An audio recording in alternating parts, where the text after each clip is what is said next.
like the Page 30 Coalition, which is an institution of small and minority businesses from the U.S. Hispanic Chamber, the U.S. Black Chamber, the U.S. Asian Chamber, the small business organizations. This is Blair Durham with Black Wall Street Today, your media hub for all things Black entrepreneurship, politics, news, and events in Hampton Roads and beyond.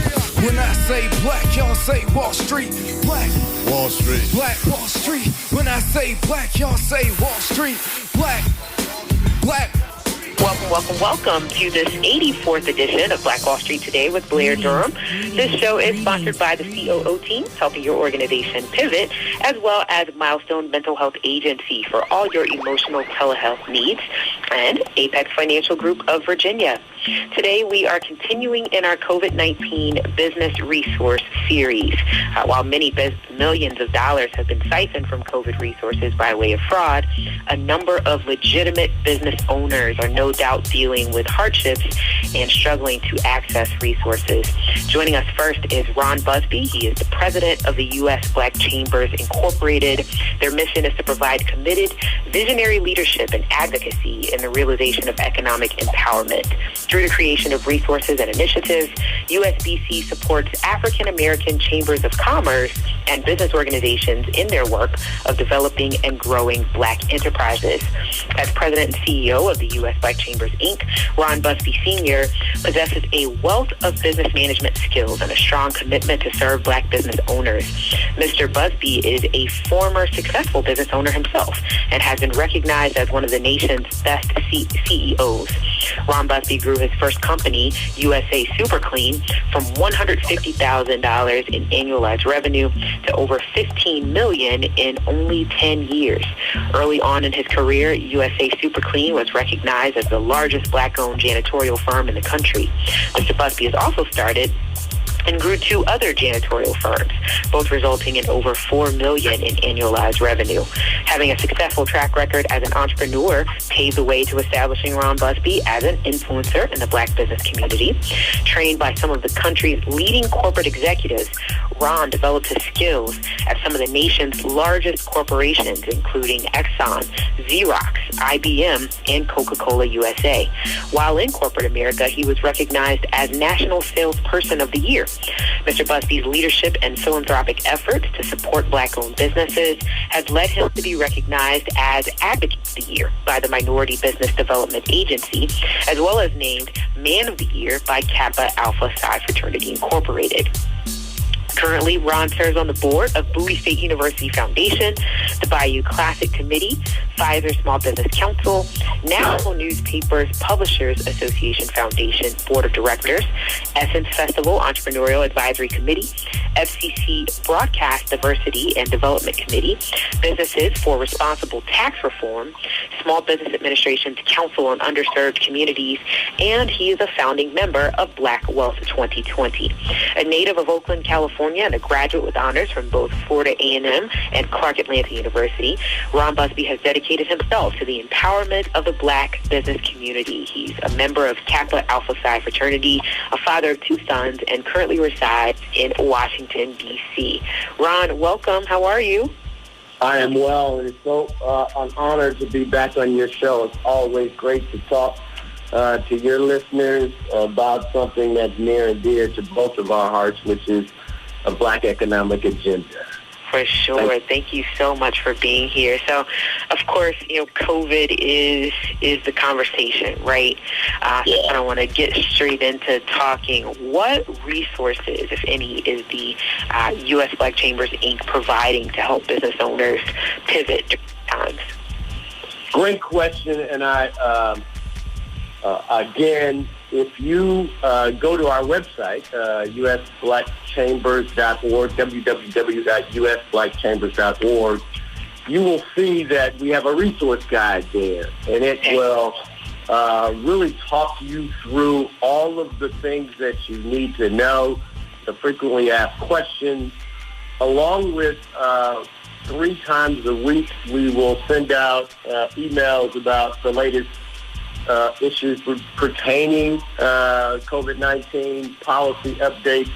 And once a week, every Thursday, we do a webinar series on exactly what you need to know and step you through how to fill out the paperwork, which banks still have funding, where are some of the opportunities in reference to growth through the pandemic, and give some just realistic steps and processes that our members, along with your listeners, can utilize to not just help them through this, but to have sustainability after we come out of this, so that we can continue to have prosperity in the Black community.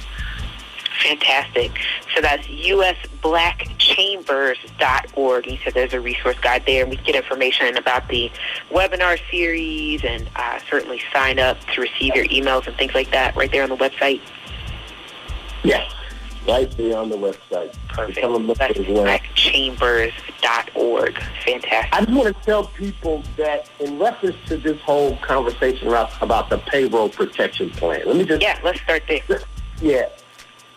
Based upon the title of the program itself, it was never designed for us. For us. Right. If you look at the piece of legislation itself, there's 769 or 68 pages. Nowhere in this bill were the words listed Black or African American. This was never about reparations or improving the economic conditions of Black and brown or minority-owned communities. This really was about small business. Now, the challenge is the majority of the Black-owned businesses, of the 2.6 million Black firms that we own and operate around the country, 2.5 million have no employees.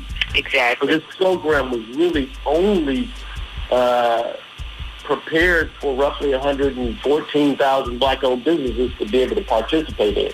Right. Now, there are other programs for the self-employed, but we need to make sure that we are educating and also just participating in the program. What we're finding from our membership around the country, a couple things. One, our members are saying, hey, man, I'm just application fatigued. I'm 1 week.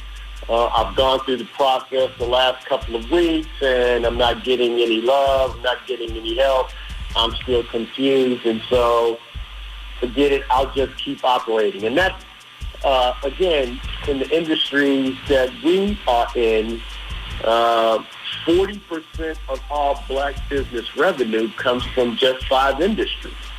And those are the industries that are being hit the hardest. That's restaurant business, that is healthcare, luxury services, which is basically hair salons, barbershops, beauty salons, nail salons, spas. They're being hit heavily. Sports, that's athletic teams, that's gyms, that's personal trainers. They're being hit. Retail is being hit heavily hard. Nightclubs, entertainment, and lastly is hospitality. Okay. If we really wanted to address Black businesses, we would look at industry-specific related funding opportunities to take care of those industries, because we know about 50% of all of our revenue is coming from those industries. And when those industries are hitting hard, we know that the rest of our communities are also going to be hit hard. Yes. And so is it your understanding that there are industry-specific funding opportunities that are available then? There are some. And so what you'll see is the U.S. Black Chambers will be coming out in the next few weeks in June. Right after June 19th, we'll be celebrating, we'll be introducing our new mobile directory. It's called Buy Black, and it will be our 7th version of our mobile directory for Black-owned businesses. But you will see that we will be talking about industry-specific related policies. And I think for a lot of Americans, they don't understand what happens in Washington, D.C. has an impact on what they do in their local communities. And so we will take those specific industries, talk about the challenges that they're having, some of the policy that's addressing some of those concerns, and then talk about the future of those industries. And so It's not just about, hey, we're whining, we're having problems, but we're going to talk about policy that's already implemented to address those, and then more importantly, what the future of those industries are going to look like and what we need to be doing today to prepare ourselves.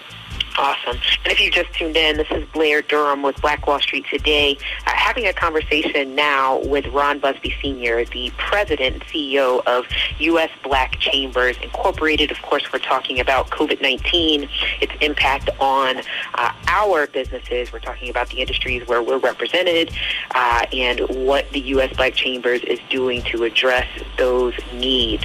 So my next question actually had to do with policy direction, sort of advocacy there in Washington, and what your organization is doing. Can you just kind of talk through some of that?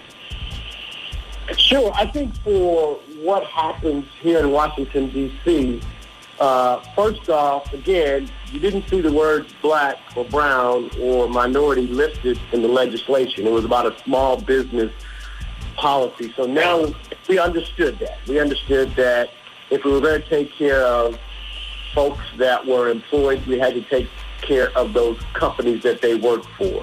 So we kind of understood that coming out of the gate. But now it's about making sure that the backbone of America, which is our small business community, they have what they need to have prosperity. And so for us, you'll see things now come down like the Page 30 Coalition, which is an institution of small and minority businesses from the U.S. Hispanic Chamber, the U.S. Black Chamber, the U.S. Asian Chamber, the small business organizations, the women's business organizations. Because in the legislation on page 30 is the only place that they talk about making sure that the minority and underserved communities were first in line. That has not happened.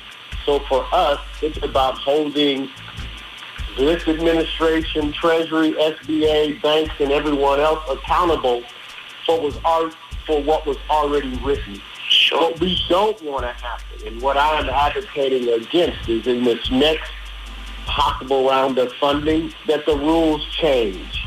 We know that 50 publicly traded firms took up $250 billion of the first $349 billion that was made available. Say those numbers again.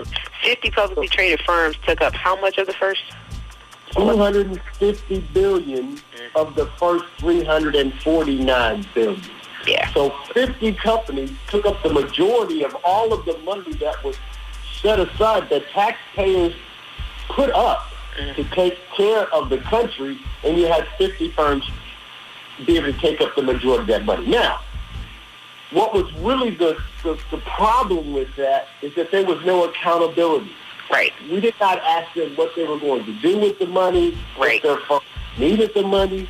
They found out on Friday. They were able to call their banker on Saturday morning, play golf with them on Saturday afternoon, and by Saturday night, they had the dollars that they were requesting. Yeah. Now you're talking about this next round of funding, and they're saying, well, before we release any of the money, we want to have accountability. We want to find out, do you need the money? What you're going to do with the money? Was your firm affected by COVID? And I'm saying no. You didn't ask that of the large white firms that got those dollars in the beginning. Don't ask me. Don't ask them. And more importantly, if you told those firms just 2 weeks ago, oh, yeah, guess what? If it was below $2 million, don't even worry about it. Keep it. I'm saying we are not going to allow that the rules be changed in the middle of the game. If the rules were fine for the big companies, then they're going to be fine enough, as far as I fight and advocate, they're going to be fine enough for the guys that are now just coming to the line. We don't want the rules to be changed because now they've found the flaws to say now we have to be accountable. We have to be held to a different standard. I just don't believe in changing the game or changing the rules of the game in the middle of the game. Really important. This issue of funding, is obviously not a new challenge for the Black community. And in some ways, with regard to perhaps EIDL, This created a little bit of an opportunity. Can we change lanes for a few moments and speak to that particular program? What are your insights?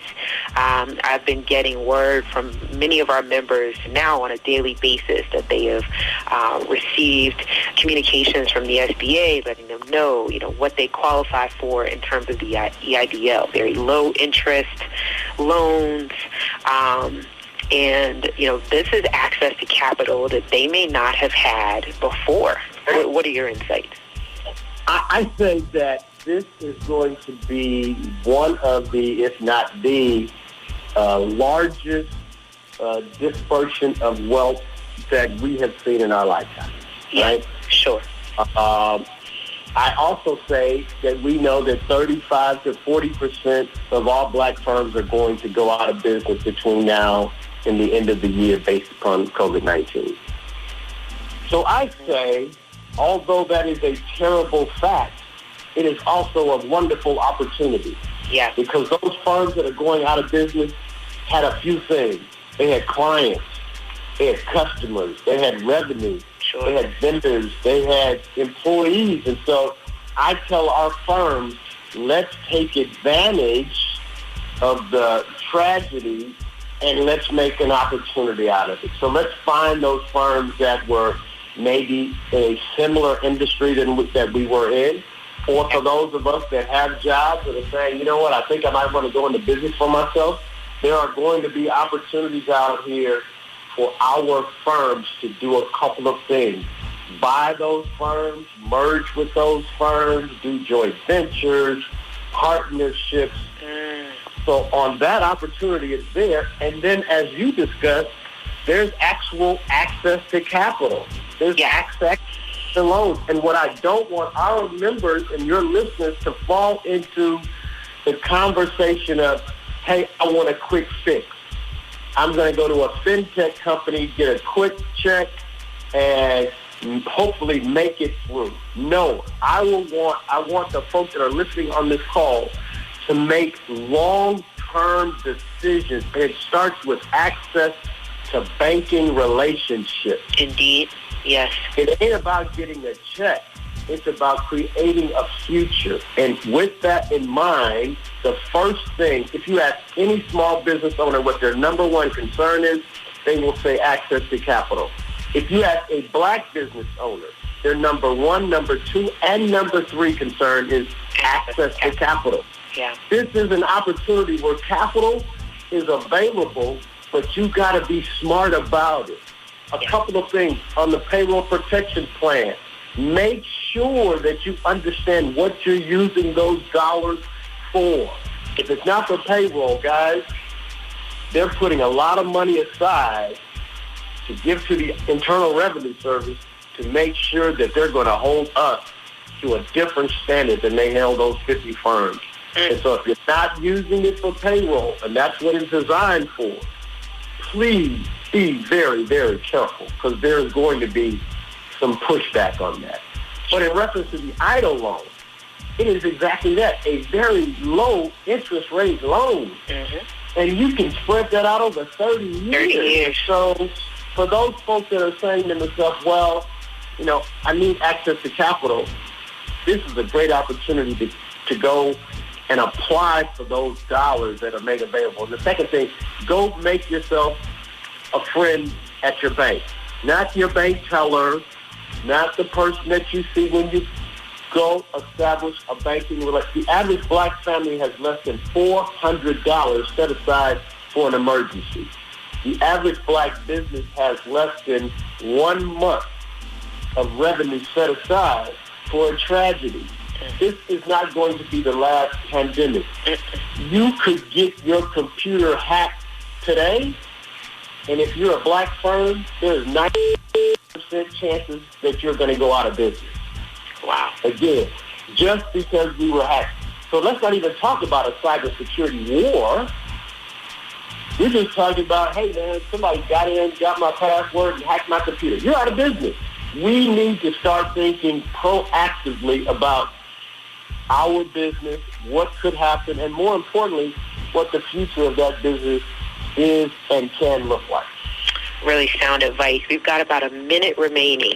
Fastest 15, 20 minutes of my week chatting with you. I certainly hope to have you back on the show. What would you say in closing to business owners that, for whatever reason, didn't qualify for the PPP?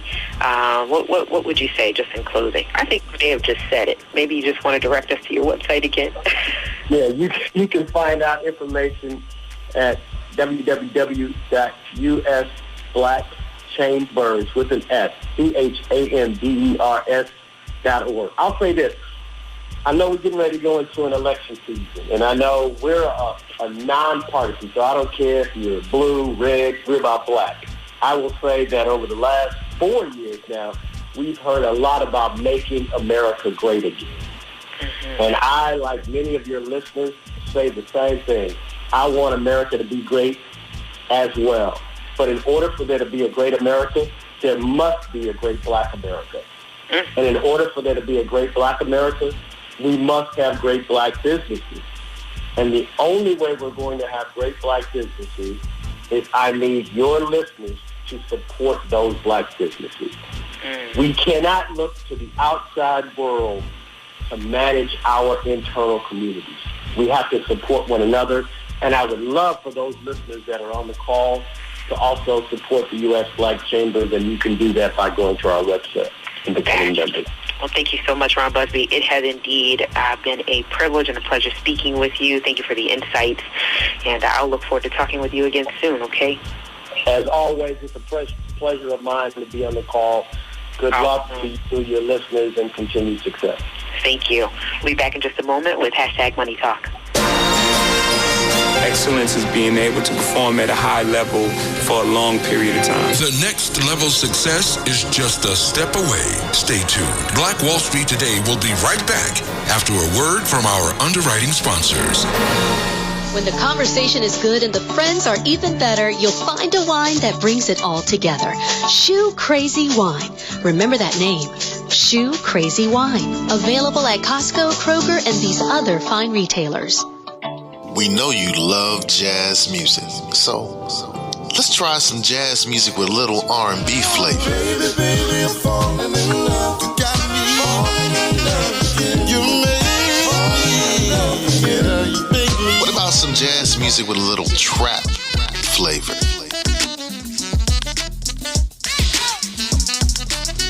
Jazz and Caribbean. Hey, we mix it up. So, online, look for Grandpa Crunk and enjoy the great jazz music. Grandpa Crunk.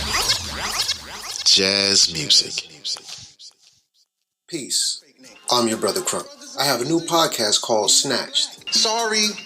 You're about to get snatched. It's the best of my YouTube channel, Crumb TV. You're listening to the Snatched podcast. In audio mastered format. Snatch and run! On Blueberry, Android, The Edgy Podcast, Stitcher, Digital Podcast, and Speaker. Ever experienced what snatching is like?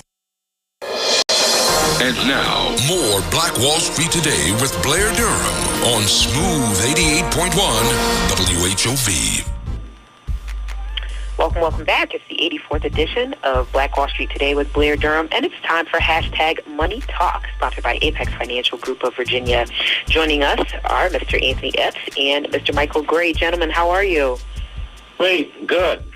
Fantastic. It's good to have you both on the air. And again, thanks so much for the relevant information as we deal with the COVID pandemic and the financial challenges that have ensued.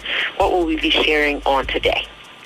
Okay, so today what we're going to just discuss briefly some of the services that we provide, and also too some financial planning concepts that you should have in your toolkit, tools that you can use during this COVID-19. So we're just going to share some different concepts that could be assistance to so many listeners on today. So we're going to begin with the mothership. The mothership is life insurance. A lot of times folks have a lot of misunderstanding when it comes to life insurance. A lot of times we look at life insurance as just for death benefit. But today we want to talk about the old versus the new. There's new plans out there that offer living benefit riders, okay? These benefit riders provide riders such as long-term care, accelerated death benefit, terminal illness, chronic illness, critical illness, and living benefits. What they do, they pay benefits while you are living. So that's the key word there. Living benefits means that you get benefits, access to cash while you are yet alive and living. And these benefits could be a tremendous help to so many people because, number one, it offers financial security, tax advantages, and it can make a big difference.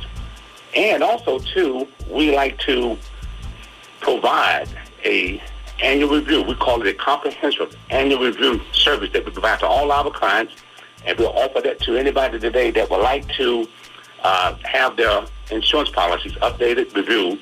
You can do so by calling us at 757-640-0207 for update, and this is a free consultation that we will give to you just to make sure that you are transitioning over into the new plan versus the old plan. So that's number one. Number two, we want to talk about something that I think affects everybody, and this is what we call estate planning. As you well know, a lot of people have a lot of misunderstanding when it comes to a will versus a trust. And put it very simple, a will will put you in probate. A trust will keep you out of probate. That's a big difference. And so if you want to look at a will versus a trust, we have information on that. We'll provide a service for you as well. Again, you can call us at 757-640-0207, and we will give you information on the difference between a will and a trust. One puts you in, one keep you out. Real simple. The third thing we're going to talk about is what we call debt relief. And this is something I'm quite sure everybody in America can benefit from. We all have debt. We have mortgages, car payments, credit cards, student loans, you name it. We have a program here that can help you get out of debt, okay, in less than 9 years. We can show you how to be entirely out of debt in less than 9 years. And this benefit here, this concept, you can take on this concept without actually raising your monthly budget. You don't have to spend any additional money. And this is a program that we offer, again, to help individuals who want to retire some debt. And we want to make sure you get off that treadmill because the concept really is predicated on you paying yourself. You got to pay yourself sometime. We got to stop paying all these banks and lenders. And we got to take some of our dollars and pay ourselves. So there's a very powerful concept that we have called debt relief. And we can show you how you can, in less than 9 years or less, including your mortgage, including mortgage payments, without spending any additional money.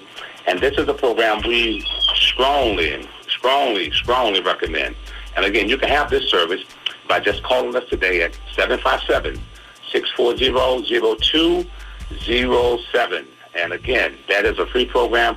And debt relief, like I said, it concerns all of us because during these hectic times we're living in now, people want to get some type of relief, and we have a program that can help you with that. The fourth thing I want to talk about real quickly is retirement planning. We have programs now under the CARES Act that the government has put into place under the CARES Act that will help individuals that's facing a hardship. They can now go to their 401ks, their IRAs, their retirement plans, what is qualified money. They can actually withdraw up to $100,000 without any penalties. And you don't have to be age 59 and a half to do that. You can be under 59 and a half, and you can still withdraw up to $100,000 without any penalties. The 10% penalty is gone. And also, too, taxes will be much favorable because taxes will be delayed so that way you can get your money up front. And this is the CARES Act, up to $100,000 you can take out without any penalties. So I would urge you again, if you have a retirement account, 401k, qualified account, IRA, if you're having some hardship, we have the program here. We can help you to access cash, okay, in times such as this. Also, speaking of retirement planning, if you have a account, 401k, IRA that's tied to the market, Wall Street indexes, you know the impact that COVID has made on the marketplace.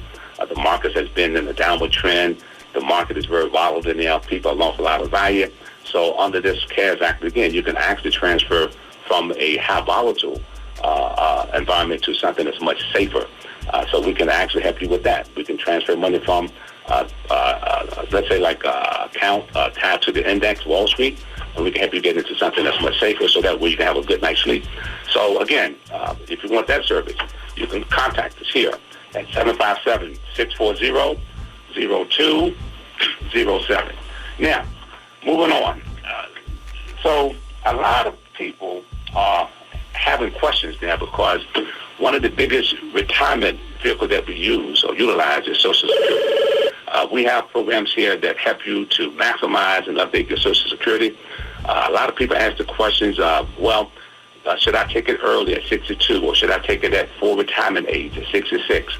Well, these are questions that we have our clients with because it depends on a lot of circumstances. Sometimes people need money up front. Sometimes folk can delay. But we help you answer those questions through what we call a Social Security review and update. And also, too, if you're married, divorced, if you are, a widow or widower, we can show you concepts and strategies on how to maximize your Social Security benefits. A lot of times, we may be able to help people, individuals that didn't know they had money left on the table. We was able to help them raise their benefits by just using a simple strategy and a simple concept. So again, for all those who are looking to start Social Security benefits, for those who already have Social Security benefits, we can help you with ways to maximize and get the most out of your Social Security benefits. Again, you can call us at 757-640-0207, and we'll be more than happy to give you an update and a annual review on that on your benefits. Also, too, as we continue to move along, we also offer money for individuals, business owners who need to assess capital. We have capitalization for small business owners who have difficult going through conventional banks to assess capital. We can assist you with those means as well. We have banks and lenders that will help you to assess capital if there are certain things in place. And this has been a big help in the community because a lot of times business owners don't know where to go to assess capital. So we have business capitalization that we can help you to assess capital for your business needs. Again, we can help you with that concept and that service as well by calling us today at 757-640-0207. And again, these are services that we're providing. And again, all of these services, we'll give that to you for a free consultation. It won't cost you a dime. All we do is ask you to call the number and set up an appointment with us, whether it be telephone, whether it be through Zoom, or whether it be face-to-face. We'd be more than happy to sit down with you for 1 hour and look at your concerns. Again, just call us, 757-640-0207. And last but not least, we just want to reach out to all the video listeners today that may have any other questions concerning financial planning. We want to make sure that you have the right tools in your kit. And if you have the right tools in your kit, you have the proper tools to work with. And we offer financial services, and we cover a whole lot of different services. So we don't have the time to go through all the different services that we cover, but you get just a few services that I mentioned that could help so many people by just coming in and sit down and talk with us. And again, the number here is 640-0207. And we wish you well. Again, during these uncertain times, we can still plan and we can still get ahead. We can still make sure that we protect our assets, protect our retirement accounts, and we can do so by planning. And so we'll offer these services to you today. Again, call us today at 757-640-0207. And Mrs. Blair Durham, I think that pretty much covers some of the concepts that I want to get over today. And if there's any questions, I'd be more than happy to address any questions that you may have in reference to some things that I just mentioned. Oh, wow. Yeah, we've got just a minute remaining. If you just somewhat, I think you said something very powerful at the start. You said that life insurance is the mothership. Yeah. Why is that the case? Because actually, life insurance is a very simple concept. What you do, you buy discount dollars, okay? You buy discount dollars, okay? So you pay 3 cents on a dollar. That's discount. So I'm going to sell a dollar to you for 3 cents. So the question is, how many dollars do you want? So we look at life insurance as discounted dollars. So if you came to me and said, Mr. Gray, I want to buy you a dollar for 3 cents. And the question I would ask you is, how many dollars do you want?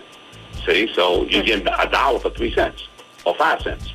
And that's what life insurance basically represents, is discounted dollars. So a lot of times folks understand the concept, but it's a very powerful concept. Huge. And I think especially powerful for our community. Thank you so much. This has been great. Definitely look forward to talking with you next week. And when we return, we'll have Gil Blan sharing more COVID-19 resources. We'll talk in just a moment. The biggest financial asset that you have going for you by miles is the value of your own earning power over the years. If you fail to plan, you're planning to fail. More important business insights are on the way. Stay locked in. Black Wall Street Today will be right back after these messages. Are you a 757 business owner? Do you desire to make new connections and grow your community involvement? Could you benefit from taking classes to sharpen your skills? Well, join Black Brand, Hampton Roads Regional Black Chamber of Commerce. Completing a membership application is simple. Just click onto our website at www.blackbrand.biz or download the app. We look forward to meeting and building with you soon. WHOV would like to thank Black Brand for its support of WHOV programming. Hey, this is Seiko, DJ Seiko Varner, the producer of this podcast. So when I'm not producing podcasts, I'm actually DJing wedding receptions, corporate events, proms, other formals, and I would love to take care of your special event. So our company is Positive Vibes Incorporated, www.positivevibes.net. That's www.positivevibes.net. We've been performing for over 25 years, and we would love to bring our expertise and our fun to your special event. Positive Vibes Incorporated, www.positivevibes.net. Peace and prosperity. And now, more Black Wall Street Today with Blair Durham on Smooth 88.1 WHOV. Welcome back. It's the final segment of the 84th edition of Black Wall Street Today. We are sharing now with the President and CEO of Urban Hampton Roads. He's actually our very first guest, Mr. Gil Blan. I am going to share a lot of his experience here. It is relevant to our discussion. Mr. Blan does serve on a number of important boards around the state of Virginia, including the Hampton Roads Community Foundation, the Virginia Chamber of Commerce, the Virginia African American Advisory Board, where he serves as chair, serves on the National Community Advisory Board with Truist Bank, and serves with Reinvent Hampton Roads as well. He is a business and civic leader. Mr. Blan has been an owner-operator of restaurants for over 30 years, primarily as a franchisee of Burger King and Pizza Hut, as well as Mrs. Fields Cookies. In this capacity, he's owned, constructed, and operated over 70 restaurants in Virginia, North Carolina, Pennsylvania, and Washington, D.C., and employed over 2,000 team members annually. During this tenure, Mr. Blan was among the nation's largest African-American franchisees. Just this year, Mr. Blan is being inducted into Hampton Roads Business Hall of Fame and chosen to receive the region's Lifetime Achievement Award for volunteerism. Burger King Corporation has recognized Mr. Blan with the James McLemore Founders Award for his outstanding contributions as a franchisee and endowed a scholarship in his name at JMU, James Madison University, in recognition of exemplary service to the global brand. Blan's fellow franchisees elected him to 5 two-year terms as president of the National Minority Franchise Association, a trade association where he represents African-American Burger King franchisees in America and in the Caribbean. Blan has also been the recipient of the Outstanding Alumnus Award for JMU. In 2019, Mr. Blan was chosen to chair a statewide committee to review and create a report on the culture of Eastern Virginia Medical School in the wake of the Governor of Virginia's photo scandal at EVMS. And again, here in 2020, Mr. Blan has been appointed to 3 statewide committees to help guide efforts and resources during the COVID-19 crisis, including the COVID-19 Education Work Group, the Health Equities Work Group, and the Back to Work Task Force. And so, again, I want to welcome you back to the show. I know it's been a good while, almost 2 years, so it's good to have you back. How are you? I'm well. Thank you for the invitation to chat today. For sure. I hope that wasn't too painful, but I got to let folks know who you are and the great work that you're doing. So I think we could start the conversation by talking about what the Urban League of Hampton Roads is doing in terms of COVID-19 testing. Well, thank you for the opportunity to speak to that. I would say that, first, hats off to Centera. I serve on that board, and I reached out. We started a health equities group nearly a year ago, And I reached out to share that I thought there may be some opportunities where folks in public housing communities, the homeless shelters and senior homes may not be getting testing. And this dates back a couple of months ago when testing supplies were short and very much in demand, very limited supply of testing for COVID. And for those who are testing, usually we're driving to testing sites. And as you can appreciate, folks living in those kinds of environments don't necessarily have transportation to get to drive-through testing. So I shared that, and they immediately embraced the notion. And in a partnership with the Urban League and the Food Bank, we began testing, and we tested in each of the Hampton Road cities where Centera has a footprint, and we tested residents in public housing, senior citizen homes, as well as the homeless community.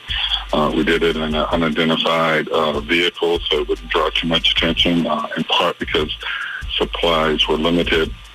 In part, we wanted to create some confidence that this was an effort that they could trust. But to further ensure that, we sought a coalition of leadership in each of these communities. And we also did it statewide. We did it in Woodbridge and Halifax County and Harrisonburg and Charlottesville. And there we used members of the Virginia African American Advisory Board to lead the effort.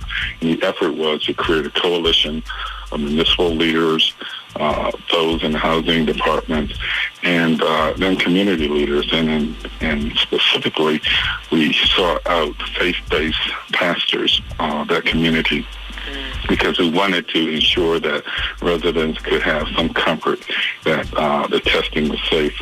This fear dates back to a century ago with Tuskegee syphilis experiments and folks not being, really being used improperly. So we wanted to borrow against the equity of the pastors and the churches to say, we believe that this testing is safe. And then in Norfolk, we added to that perception. I joined with NAACP representative and several pastors, and we actually went to the Virginia Department of Health, and Centera tested each of us and videotaped it, and the video was sent out through social media and to the churches. So we wanted to make sure that our citizens had the same testing opportunities as everyone else, regardless of their economic conditions, and B, that, they believed that it was safe. Because in particular, we knew that in some of the public housing neighborhoods, the density of population didn't allow for social distancing, and as well as the knowledge of, what they should be doing. And it turned out to be very successful. How many people were tested here in Hampton Roads, if I could ask? Probably in each community, at least 200 plus. So, it's a fair number. And while that number, given the total population, might seem slight, this was a targeted testing. It was done in underserved communities. And it was also at a time, and I'm dating back now, 6 weeks when we started, where testing supplies were in very limited supply. Since that time, now the state is engaged, and testing will be much more widespread, almost on a retail level. But I'm very pleased with what we were able to do and help coordinate that effort. It's been wonderful watching the community come together and recognize the interdependence necessary, to make the village. I use that term a lot. It takes a village. And I think in the COVID pandemic crisis, we've seen a village actually begin to form and work together. My prayer and hope is that it continues after the crisis subsides. Wow.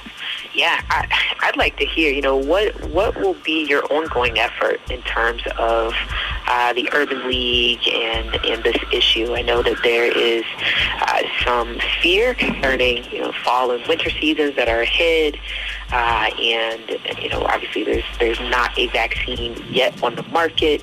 Are you looking to continue in the testing effort, or what other things is the organization putting forward? Well, one of the things that we've done, we've coined a new effort initiative that will be known as Healing Hampton Roads, and we're setting up a help desk that will be a central repository of information for all the COVID-assisted programs and grants available to our citizens. We will, cancel them on, what may be an appropriate program, as well as help them fill out the applications if necessary. Perfect. So we see that as an ongoing effort to assist the community, because even after the wave, the first wave begins to subside, there'll be a lot of cleanup, particularly for our small businesses and small institutions that not have revenue for months. Yeah. If you just tuned in, this is Blair Durham of Black Wall Street Today, talking now with Gil Blan. He's the president of the Urban League of Hampton Roads, and we're talking about, obviously, COVID-19 resources and initiatives that his organization has underway. I've got to ask this question. I feel like it's these two things, they go hand in hand. We talk about the availability of testing, and then we talk about the availability of PPE, right? I just read that the governor has said that beginning Friday, we're going to be required to wear masks in the public. Is there any talk around or any effort to ensure that business owners can keep an adequate supply, a stock, if you will, of masks and so forth, or is this part of what you all are doing as well? We will definitely be engaged in PPE distribution. I don't have details yet, but in order for the governor to make such a requirement, it will require a very ample supply of PPE. Because if I can share any one warning caveat to your audience is, you need to protect yourself with masks, in some instances gloves, and continue to wash your hands. This is a very dangerous epidemic, and we need to be careful. Noting, too, but as soon as we get the details of the PPE distribution, we'll let you know so you can share it with your audience, and we'll also hopefully direct you to our website, which is we're the Urban League of Hampton Roads, so it's ulhr.org, and then we will, keep our community up to date with website updates. Okay, great. Let me hear more about what... I will share one other thing with you, too. I chair the Virginia African American Advisory Board. Exactly what I was going to ask about. Go ahead. Okay, well, and similarly... let me ask you this. Is this a new board?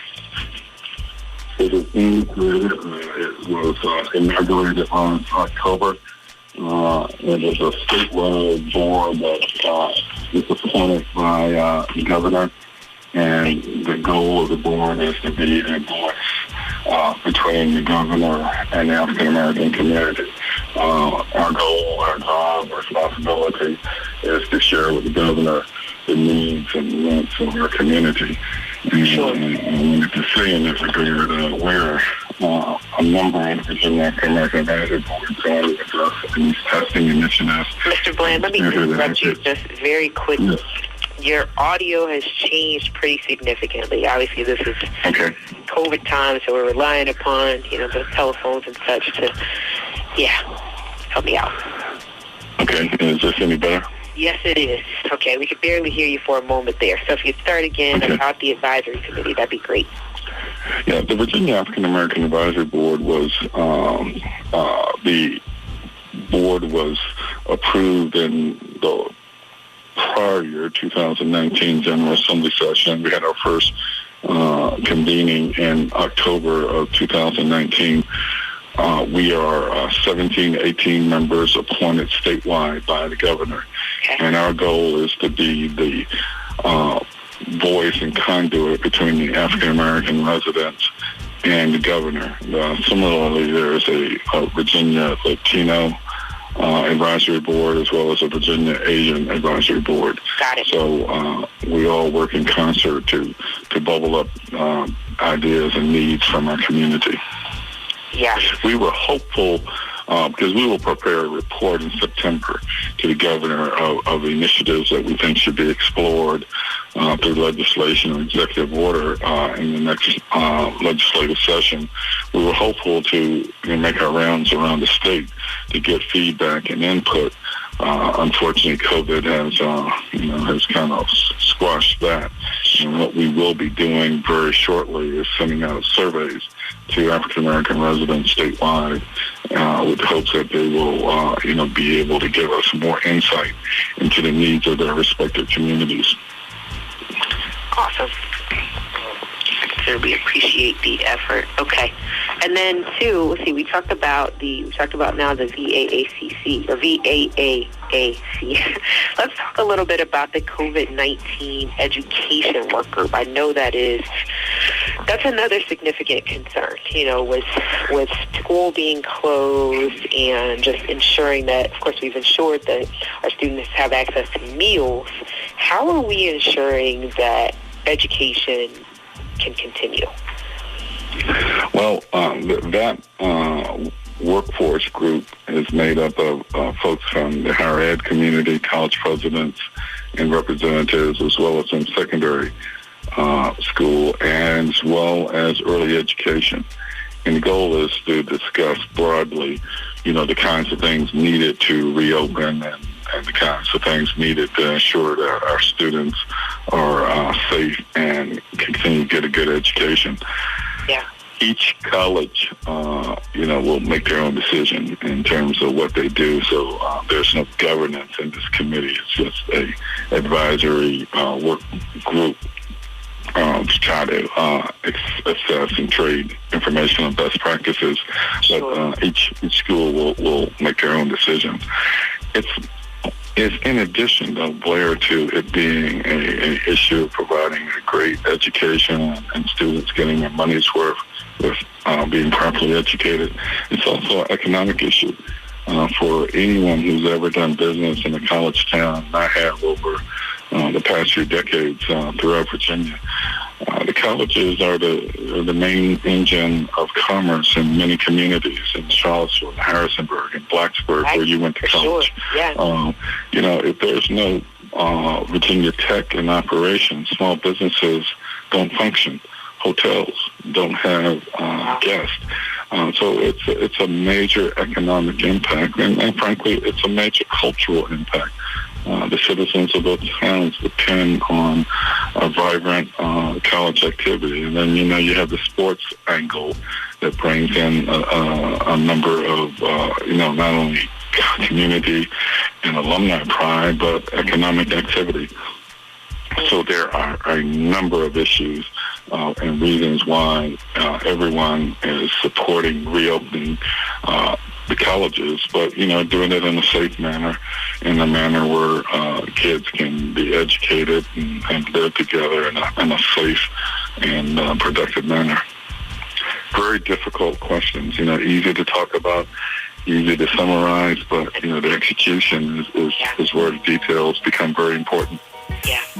Is there any... And, the other part of that, Blair, is that anyone it doesn't take a crystal ball to know that come autumn, that's when the regular flu season generally hits the communities.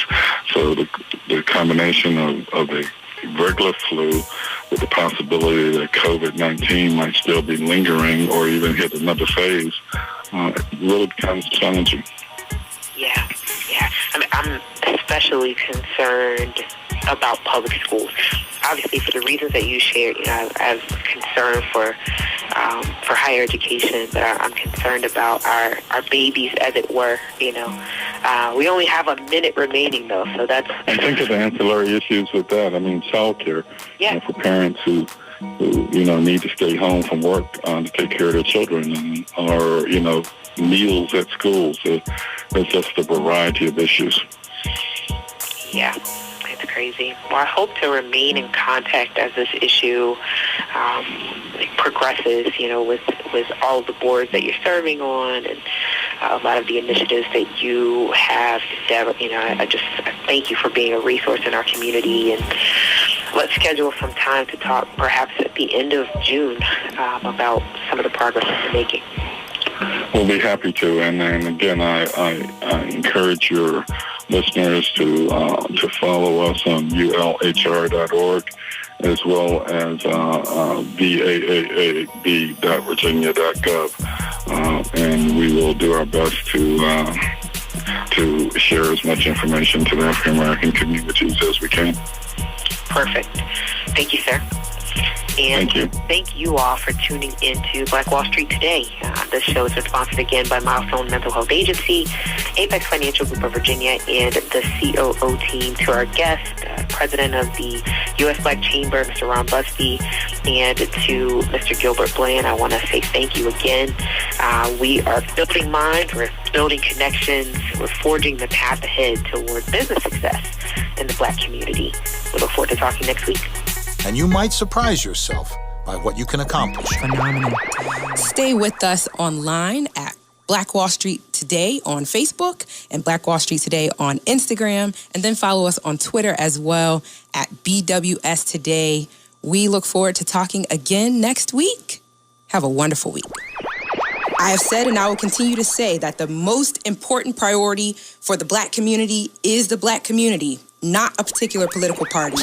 Phenomenal. Hey, yo, when I say Black, you say Wall Street. Black Wall Street. When I say Black, you say Wall Street. Black. When I say Black, you say Wall Street. Black. When I say Black, you say Wall Street. Black. Black Wall Street. Black Wall Street.